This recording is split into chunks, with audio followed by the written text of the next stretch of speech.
existence of complex biological machines raises an obvious question.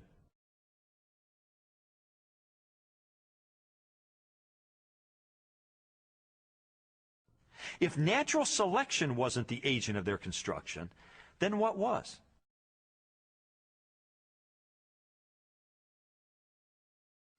The centerpiece of my investigation was an interview with philosopher of science, Dr. Stephen Meyer.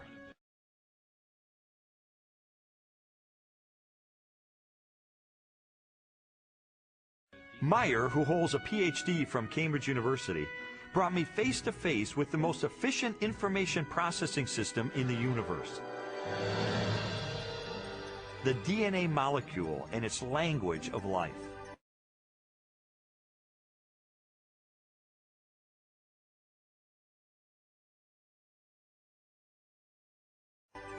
The discovery of the information-bearing properties of DNA and RNA is a fundamental challenge to all materialistic theories of the origin of life.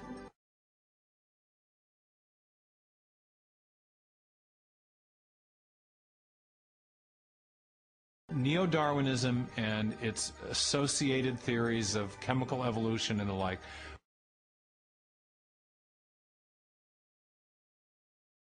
will not be able to survive the biology of the information age, the biology of the 21st century.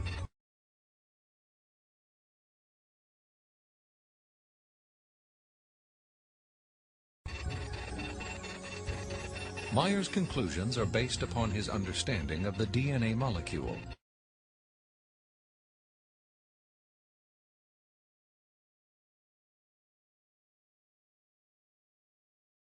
And the genetic instructions that are locked within the nucleus of living cells. In 1953, when Watson and Crick elucidated the structure of the DNA molecule, they discovered that DNA was a carrier of genetic information in the form of a 4-character digital code.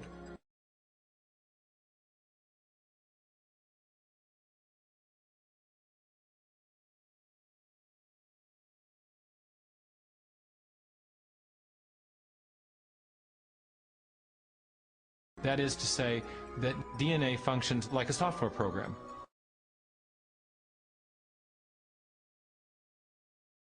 Only more complex than anyone has ever created or devised. For a biological system to run and operate, it needs genetic information to build the proteins and protein machines that cause the cells to maintain their function.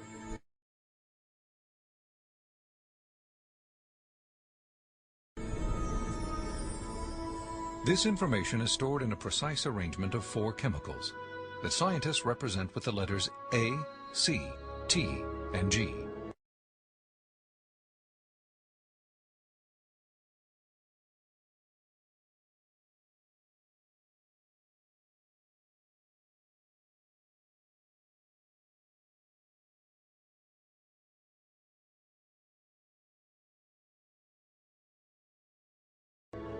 Sequences of these chemicals provide the instructions necessary to assemble complex protein molecules that in turn help form structures as diverse as eyes, legs, wings, and hearts.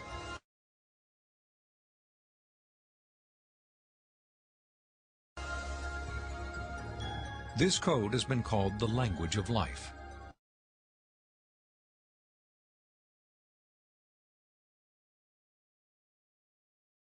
And it is the most densely packed and elaborately detailed assembly of information in the known universe.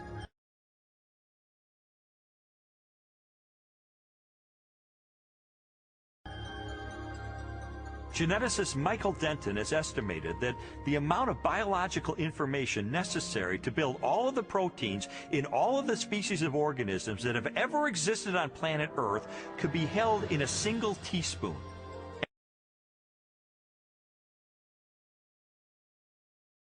And we'd still have room left over for all of the information contained in every book ever written.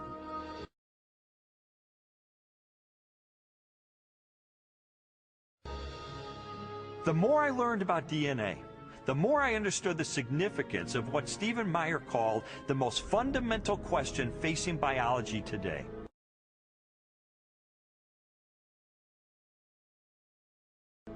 where did the information in DNA come from? How did it arise in the first place?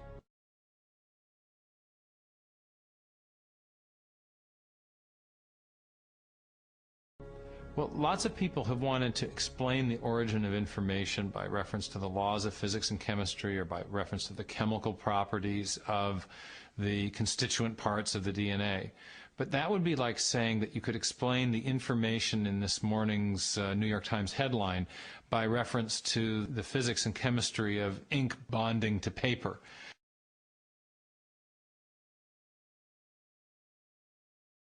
There is a chemical explanation as to why the ink sticks to the paper, but that does not explain the way the ink got arranged to convey a message that could be understood by speakers of the English language. Information requires a material medium, but it transcends the material medium.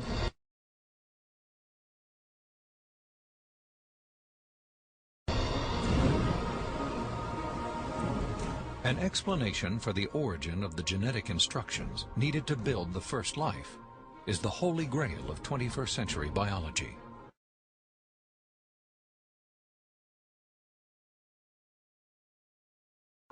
Theories proposing that this information arose through natural selection acting upon non-living molecules, or the self-organizing power of chemicals in a primordial soup, have repeatedly failed.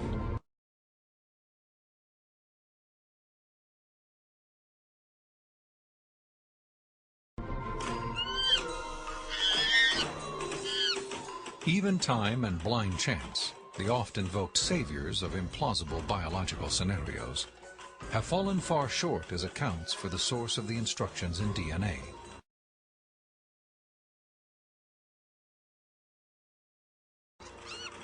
Mathematicians, for example, have calculated that a universe filled with monkeys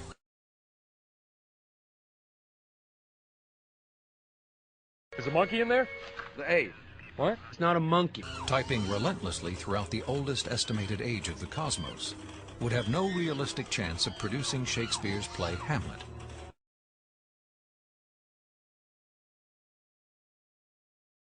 Let alone a transcript of the genetic information required to build even the simplest living cell.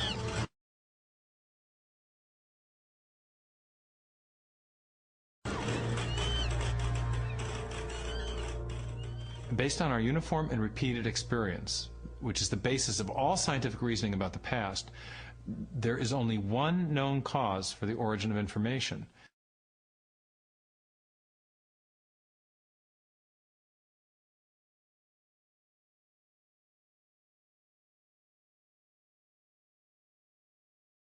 And that cause is intelligence.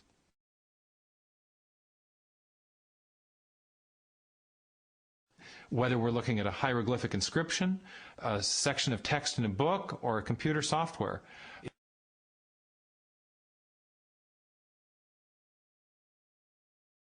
if you have information and you trace it back to its source, invariably you come to an intelligence. Therefore, when you find information inscribed along the backbone of the DNA molecule in the cell,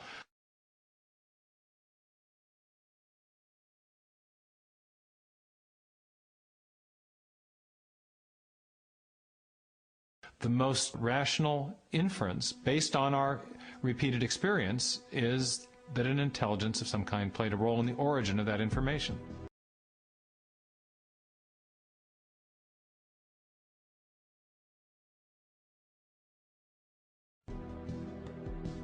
The implications of the scientific evidence, coupled with Meyer's logic,